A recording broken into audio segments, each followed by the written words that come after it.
Pandian stores நடிகை சித்ரா மரண வழக்கு. கணவர் ஹேமந்தை விடுதலை செய்த கோர்ட்.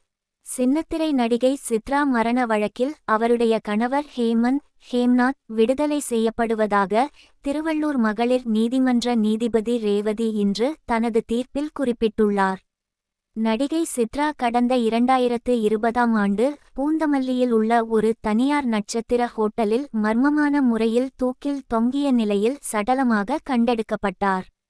நடிகை சித்ரா பாண்டியன் ஸ்டோர்ஸ் சீரியலில் முல்லையாக நடித்து பலரது மனங்களை கவர்ந்தவர். போலீஸ் காவலரின் மகளான இவர் அடையாறு பகுதியில் காவலர் குடியிருப்பில் இருந்து வந்தார். இவர் இசிஆர் சாலையில் ஒரு வீடு கட்டி வந்தார். நவீன வசதிகளுடன் வீடு கட்டப்பட்ட நிலையில் சித்ராவுக்கும் அவரது நண்பர் ஹேமந்துக்கும் இடையே காதல் ஏற்பட்டது. இதையடுத்து இருவருக்கும் திருமணம் நிச்சயிக்கப்பட்டது.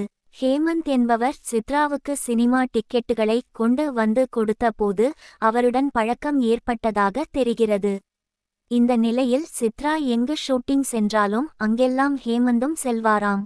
இப்படி ஒரு நிலையில் விஜய் டிவியில் ஒரு நிகழ்ச்சிக்காக EVB பிலிம்சிட்டிக்கு வந்த சித்ரா அந்த நிகழ்ச்சியின் இடைவெளியின் போது ஹேமந்துடன் கடும் வாக்குவாதத்தில் ஈடுபட்டதாக சொல்லப்படுகிறது. இதையடுத்து சமாதானமான இருவரும் நசரப்பேட்டையில் உள்ள ஒரு ஹோட்டலில் தங்கியிருந்தனர்.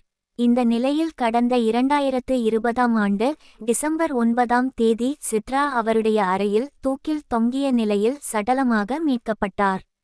இதையடுத்து சித்ராவின் குடும்பத்தினர் கொடுத்த புகாரின் பேரில் சித்ராவின் கணவர் ஹேமந்த் இருவரும் பதிவு திருமணம் செய்து கொண்டதாக தெரிகிறது மீது புகார் அளித்திருந்தனர். அந்த புகாரின் பேரில் போலீசார் அவரை கைது செய்தனர்.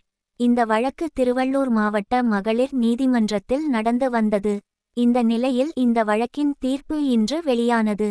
அப்போது நீதிபதி ரேவதி கூறுகையில், சித்ரா மரண வழக்கில் ஹேமந்துக்கு எதிரான எந்த ஒரு ஆதாரத்தையும் போலீசார் சமர்ப்பிக்கவில்லை என்பதால் ஹேமந்தை விடுதலை செய்வதாக அறிவித்தார். இந்த வீடியோ உங்களுக்கு பிடிச்சிருந்தா லைக் பண்ணுங்க, ஷேர் பண்ணுங்க, கமெண்ட் பண்ணுங்க. மறக்காம இந்த சேனலை சப்ஸ்கிரைப் பண்ணுங்க. நன்றி, வணக்கம்.